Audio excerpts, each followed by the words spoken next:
السلام عليكم ورحمة الله وبركاته. أخباركم حبايبي؟ يا رب تكونوا بخير. معكم منار أو المطبخ المصري البسيط. زي ما قدامكم كده عملنا صينية حلو بالجيلي والكنافة والمهلبية. جميلة جدا ما شاء الله. قطعناها كده قدامكم عشان طبعا تشوفوا كل الفيديو معايا. وزي ما قدام كده طلعت بالمنظر ده. يا رب اكون بفيدكم فيديوهاتي، يا رب تكون فيديوهاتي بتعجبكم.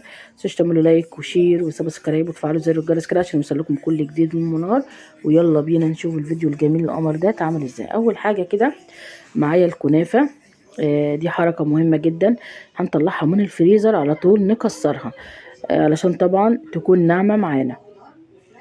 عايزينها ناعمه خالص زي السكر كده عشان تطلع معانا ناجحه وجميله. دي اول خطوه هنكسرها كده بالمنظر ده. هنكونوا بقى محضرين بقى مع بعضنا نص كوبايه سمنه سايحه طبعا. وهنبدا كده نحطها كده على الكنافه حبايبي. وهنبدا نشرب الكنافه السمنه. كل الكنافه لو ربع كيلو كنافه، ربع كيلو هتعملي بيه الصينيه الحلو ده. بتستغنى عن البسكوت. فبتبقى احلى من البسكوت بكتير بكتير ما شاء الله. وبعد ما نشربها السمنه هنبدا نحط حوالي ربع كوبايه سيرم من بتاع الكنافه عادي. لو حابه تحط سكر حط سكر ناعم عادي، سكر بودرة. وهنبدأ بقى كده نشربها السيرم مع السمنة لحد كلها ما تبقى واخدة طعم السيرم عشان تطلع لونها لون واحد من الفرن. لونها كده أصفر ذهبي كده من فوق ومن تحت. واول حاجه كده يا حبايبي بعد احنا ما عملناها كده وقلبناها كويس، شربنا لها السمنه والسيرم، جبنا القارب. طبعا القارب يكون مدهون سمنه او زيت. ونبدأ بقى نحط الكنافة بتاعتنا كده، نرصها رص حلو كده عشان كلها تبقى زي بعضها. تمام. ونبدأ بقى كده بعد ما رصناها هنبدأ كده نضغط عليها كده بإيدينا زي ما بتعملي صينية الكنافة العادية خالص، مفيش أي حاجة. تمام. وضروري جدا نعلم أولادنا بناتنا كل حاجة في المطبخ، دي أهم حاجة. نعرفهم كل حاجة الحلو وازاي يطبخوا والحلويات. لازم يتعلموا يبقوا شطار كده. احنا كده ضغطنا عليها وخلصناها، هندخلها الفرن. طبعا هتاخد بقى لون اصفر ذهبي من فوق ومن تحت. طبعا هتكوني مجهزه الفرن وانت بتحضريها، هتكوني مولعه الفرن. تمام. وهتحطها على الشبكه، تكون الشبكه في النص كده عشان تبقى لونها ايه، من فوق ومن تحت زي بعضها، زي صينيه الكيكه بالظبط. بلاش تحطها على سقف الفرن على طول، على شبكة الفرن تكوني رافعاها، هتكون افضل بكتير. دي خطوة مهمة جدا. وهنبدأ كده يا حبايبي ندخلها الفرن بقى، وهنيجي مع بعضنا على البوتاجاز هنعمل مع بعضنا الجيلي اللي بالفراولة. تمام. هنعمل بقى الجيلي بالفراولة. هنجيب باكوين جيلي، حطينا كوبايتين مية على النار. وضفنا لما غلوا ضفنا عليهم الباكوين 2 باكيت جيلي احمر. ممكن جيلي فراوله، ممكن تعملي برتقال، ممكن تعملي مشمش، ممكن تعملي اي لون انت حباه، اناناس، ليمون، اللي انت عايزاه. وهنسيبهم كده يغلوا يا دوبك دقيقتين لحد حبيبات الجيلي ما تدوب خالص. وهنبدا كده يا حبايبي نضيف عليهم كوبايتين ميه باردين. كوبايتين ميه، كل باكيت عليه كوبايتين، واحده سخنه واحده بارده. ونسيبها كده على جنب او نحطها في التلاجة عشان تبرد معانا. وهنبدا بقى نجيب مع بعضنا الحليب. دول 3 كوبايات حليب، حطينا عليهم بقى حوالي نص كوبايه سكر او 4 معالق سكر اللي انت عايزاه.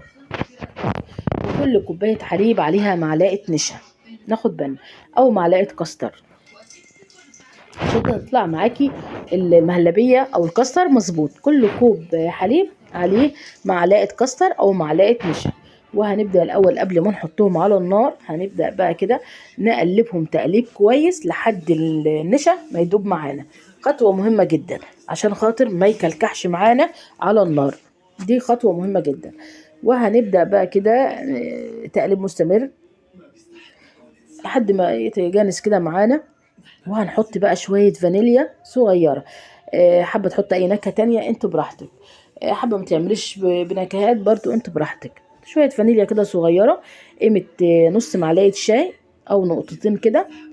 تمام. وهنيجي بقى نرفع المهلبيه بتاعتنا دي على النار، هنرفعها على النار، او الكاستر هنرفعه على النار. اللي انت هتعملي بيه هترفعه على النار. اهم حاجه وانت حطها على النار، ما تسيبهاش على النار يا حبيبتي وتمشي تعملي تغسلي مواعين او تعملي حاجه، لا. المهلبيه او الكاستر او البشاميل عموما، يعني حبيت ان انا اقول الملحوظات ديت. لازما التقليب مستمر وانت واقفه في ريحها، التقليب مستمر لحد ما تلف معاكي، سيبيها اطفي عليها وسيبيها.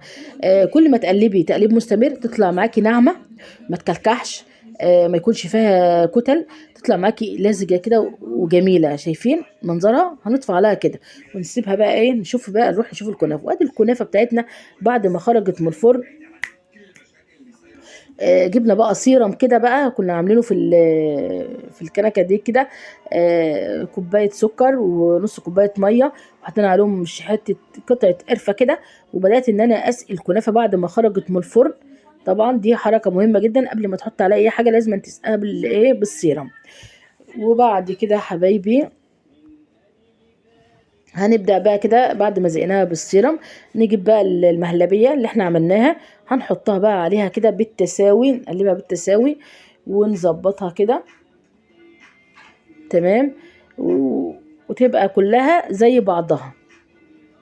هنرجع بقى نسيبها بقى تبرد بقى خالص، هنسيبها تبرد، ما ينفعش ان احنا نحط عليها الجيلي سخن، سيبها تبرد خالص. والخطوة اللي بعد كده، بعد ما تبرد هنجيب بقى الجيلي من التلاجة. طبعا انا حطاه في التلاجة علشان خاطر ايه، يتقل سنة عشان ما يفتحش المهلبية.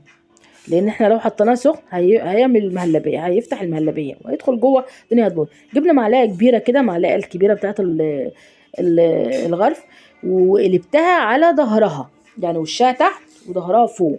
وعلشان طبعا مش عايزة فتحات خالص تحصل في الايه، في المهلبية.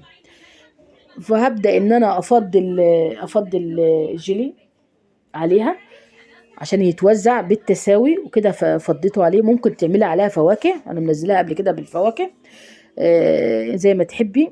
ان شاء الله هنزل لكم في صندوق الوصف. وهسيبها في التلاجة حبايبي، هسيبها بقى في التلاجة حوالي 4 ساعات 5 ساعات. يعني اعمليها قبلها بيوم بالليل وبيتها في التلاجة، ده هيكون افضل بكتير. لاي ضيف، لاي حد عنده جايلك ضيوف، قبلها بيوم اعملي صينيه الحلو دي، بتبقى جميله. وده منظرها يا حبايبي ما شاء الله. اعملي حاجتك دايما بحب، حبي الحاجة وانت بتعمليها، اهتمي بيها. بأقل التكاليف هتعملي حاجتك. انا عارفة ان الدنيا بقت صعبة، الحاجة بقت غالية. ربنا يرحمنا برحمته ويعيننا على كل اللي بيحصل. ودي شكلها ومنظرها بعد ما خرجت من التلاجة ما شاء الله. وادي القطعة بقطعتها ما شاء الله. يا رب اكون بفيدكم فيديوهاتي، يا رب تكون فيديوهاتي بتعجبكم. ما تنسوش تعملوا لايك وشير وسبسكرايب وتفعلوا زر الجرس كده عشان يوصل لكم كل جديد من منار. اي حد عايز اي حاجة يطلبها في الكومنتات وانا مش هتأخر عليه. واقول لكم بس السلام عليكم ورحمة الله وبركاته.